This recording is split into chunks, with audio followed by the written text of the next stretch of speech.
सास का घूंघट। ये है देविका। देविका पढ़ी लिखी और मॉडर्न लड़की है, लेकिन उसकी शादी ऐसे परिवार में हुई है जो गांव में रहता है।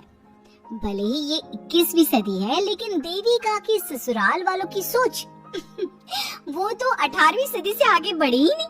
आइए जानते हैं क्या होगा जब शहर की पढ़ी लिखी और मॉडर्न लड़की फंस जाएगी संकीर्ण मानसिकता वाले माहौल में। सागर, ये तुम्हारे गांव में सबने इतने लंबे लंबे घूंघट क्यों कर रखे हैं? और ये सब मुझे इतना घूर घूर कर क्यों देख रहे हैं? अरे यार, तुम भी घूंघट कर लो ना, इसीलिए तो देख रहे हैं सब तुम्हें। कम ऑन सागर, मैं घूंघट नहीं कर सकती। तुम्हें पता है ना मैं कौन हूँ। लेकिन देविका, मेरे पिताजी, चाचा जी, बड़े भैया और जीजा जी ने तुम्हें बिना घूंघट के देख लिया ना तो बहुत गुस्सा होंगे और न जाने कौन कौन से फरमान सुनाएंगे। खैर चलो, देखा जाएगा जो होगा। सागर देविका से कई बार कहता है कि वो घूंघट कर ले, लेकिन देविका सागर की नहीं सुनती और अपने ससुराल के दरवाजे पर पहुंच जाती है। जब देविका वहां पहुंचती है तो देखती है कि उसकी सास बिमला, चाची सास कम्मो और जेठानी सुजाता ने लंबा सा घूंघट कर रखा था, पर उनकी ननद वीना ने घूंघट नहीं किया हुआ था। लेकिन हाँ, उससे सर पर सलीके के साथ दुपट्टा जरूर ओढ़ा हुआ था। सागर अपनी पत्नी को सबसे मिलवा रहा होता है, तभी सागर के पिता जोगिंदर बोलते हैं, सागर, तूने बहू को इस घर के तौर तरीके नहीं समझा। हमारे घर की औरतें बिना घूंघट के किसी पर आए मर्द के सामने नहीं आती और तू इसे ऐसे ही ले आया।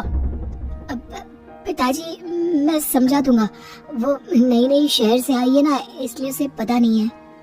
सागर की बात सुनकर उसके चाचा जी महेंद्र बोलते हैं, ये बात तो तुझे गांव में कदम रखते ही अपनी बीवी को समझानी चाहिए थी।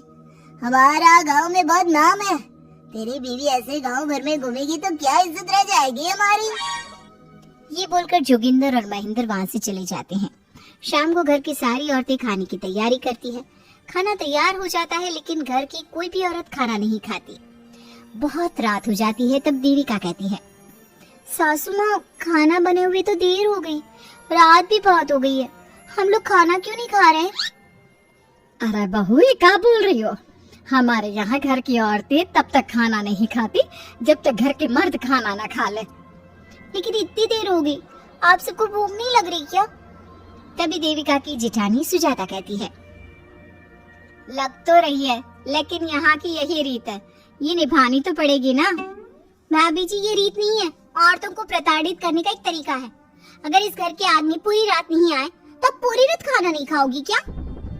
देविका ये बोलकर सीधा सागर के पास जाती है। सागर उसे समझाता है, देविका, यहाँ ऐसा ही होता है, तुम थोड़ा सब्र कर लो, पिताजी और चाचा जी आते ही होंगे, फिर हम सब खाना खाएंगे। सागर देविका को समझा ही रहा था, तभी देविका की ननद वीना आकर कहती है, सागर, खाना खाने आ जाओ, पिताजी और चाचा जी आ गए हैं। चलो देविका, तुम्हारा इंतजार खत्म हुआ। सागर खाने के लिए बैठ जाता है। जब सब खाना खाने बैठते हैं तो देविका भी बैठ जाती है। सागर धीरे से उसे कहता है, अरे देविका, ये क्या कर रही हो? तुम इस तरह हमारे साथ खाना नहीं खा सकती। मगर क्यों सागर, मुझे भूख लगी है, सब लोग खा रहे हैं तो मैं क्यों नहीं खा सकती? ये हमारे घर का नियम है, पहले घर के आदमी खाते हैं और बाद में औरतें।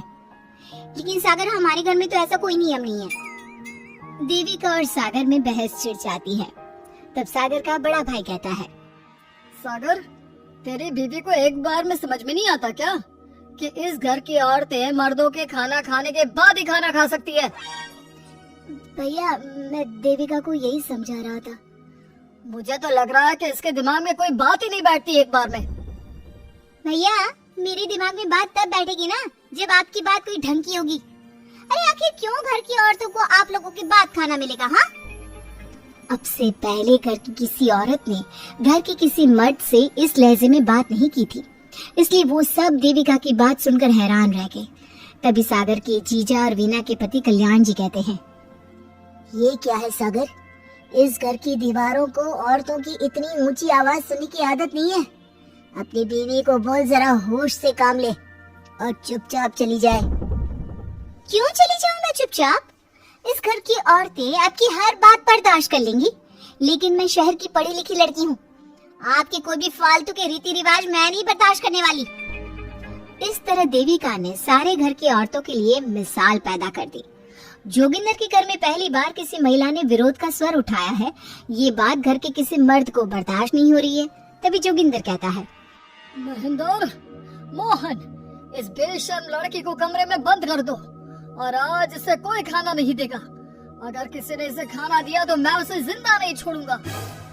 महेंद्र और मोहन उसे कमरे में बंद कर देते हैं और उसे खाना भी नहीं देते। रात के 3 बज जाते हैं। भूख की वजह से देविका को नींद भी नहीं आती।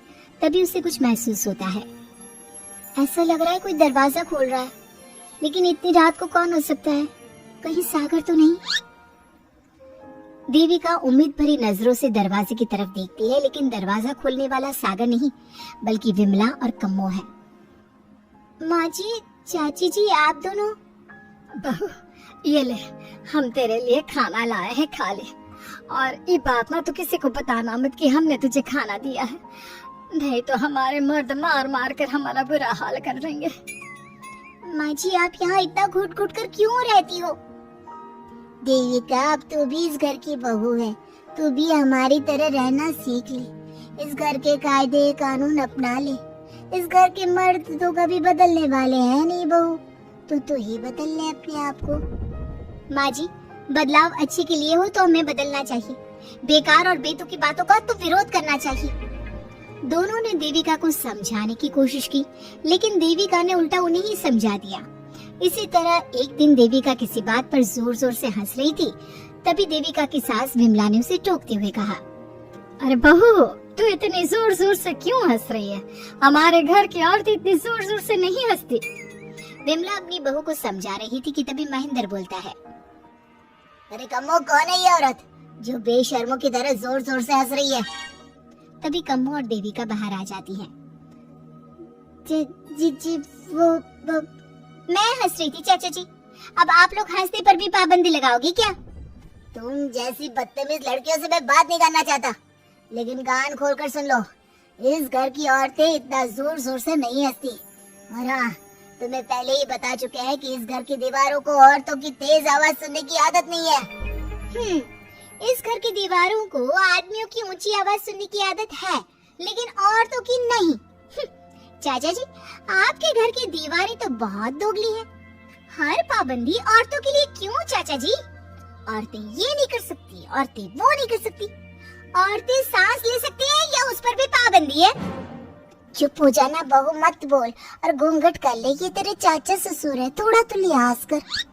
कम्मो के समझाने पर भी देविका चुप नहीं होती। वो महेंद्र से ऐसे ऐसे सवाल पूछती है जिनका जवाब उसके पास होता ही नहीं। महेंद्र गुस्से से सागर को आवाज देता है। महेंद्र की आवाज सुनकर घर के सभी आदमी बाहर आ जाते हैं। जी चाचा जी, आपने बुलाया? अपनी मुंह जोर बीवी को यहाँ से ले जाने तो कुछ अनर्थ हो जाएगा। क्या हुआ चाचा जी?